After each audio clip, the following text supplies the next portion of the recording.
Hey everyone, I thought I would share a little bit with you today about sort of an age-old struggle that I end up having in class, and that's with kids that have read the text or whatever I need them to be reading, yet they have questions about it before we're getting into the day's assignments and likely a quiz. And I want to be able to discuss that with them, but yet not share information with necessarily everybody or get into an entire chapter discussion when some kids haven't necessarily read. And so that brings in some of our pre-quiz questions here. And the simple thing to do is create a Google form that sort of lives out there for the kids to use all the time. And you can create it as a questionnaire or whatever, and I would just keep it pretty simple. Get the last name, first name, get those periods in there.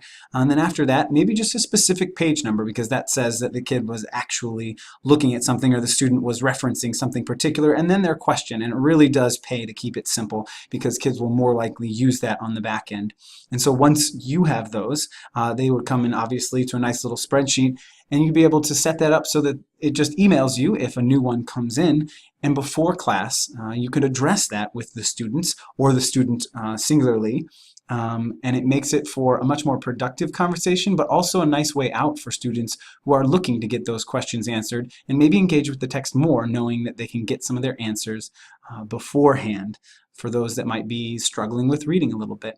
And so the best part about that is obviously you can make that accessible by putting it up on a Google Classroom and just leaving it up there and moving it up to the top all the time, so they're constantly able to submit these questions and get some of those answered before an important quiz or big concept that comes along. So hopefully that was helpful.